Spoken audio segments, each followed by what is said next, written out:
নমস্কার, আমি ব্রতী। তোমরা সবাই কেমন আছো?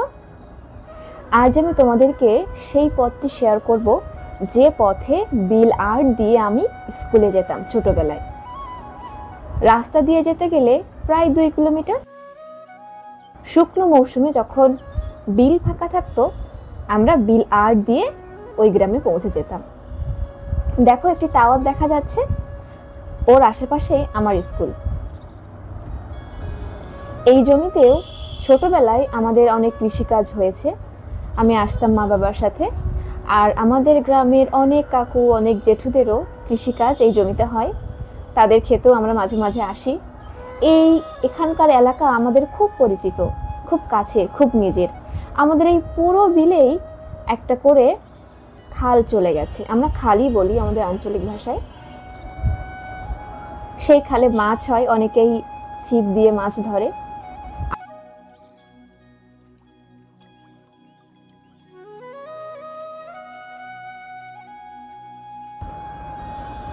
তো এই পথ দিয়ে যাচ্ছি। আজ আমাদের গন্তব্য হচ্ছে ফুটবল খেলার মাঠে যাওয়া। হ্যাঁ, রাস্তা দিয়েও যাওয়া যায়, তবে আমরা বিল দিয়েই যাচ্ছি। এই সময়, এই জ্যৈষ্ঠ মাসে আমাদের এখানে প্রায় কাঁঠাল বায়না দিয়ে ফুটবল খেলার চল আছে। খুব ছোট ছিলাম যখন, তখনও হতো। আমাদের বাড়ির পাশেই আমাদের গ্রামের মন্দির। কিছু পথ যাওয়ার পরেই গাবতলা মোড়, সেখানেই হচ্ছে ফুটবল খেলার আয়োজন। তবে আমি রাস্তা দিয়ে না গিয়ে বিল দিয়েই গেলাম। এই মৌসুমে আমরা অধিকাংশ সময়ই বিলেই কাটাই। পরিষ্কার বাতাস, মনোরম পরিবেশে ভালো লাগে। যাওয়ার পথে ছোট্টবেলার অনেক কথা মনে পড়ে গেল। কত সুন্দর একটা দোয়েল পাখি বসে আছে, তাই না? যাওয়ার পথে একটা সুন্দর ফুলও দেখতে পেলাম।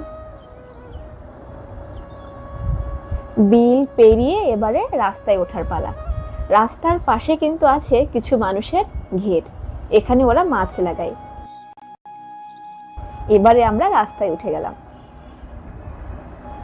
এখানকার পরিবেশটা একটাবার দেখো, কত সুন্দর প্রাকৃতিক দৃশ্য।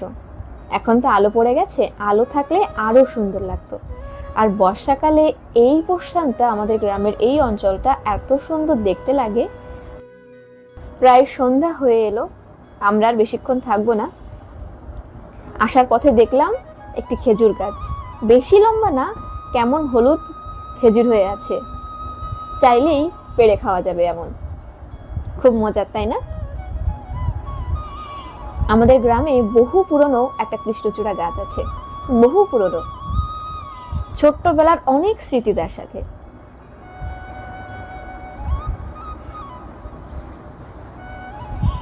আমরা আর বেশি দেরি করব না, এবারে চলে যাব বাড়ির দিকে। যাওয়ার পথে দেখলাম আকাশে সুন্দর চাঁদ।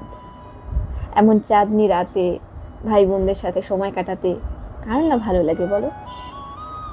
আমি অনেক ভাগ্যবান যে আমি এত সুন্দর প্রাকৃতিক পরিবেশে জন্মগ্রহণ করেছি।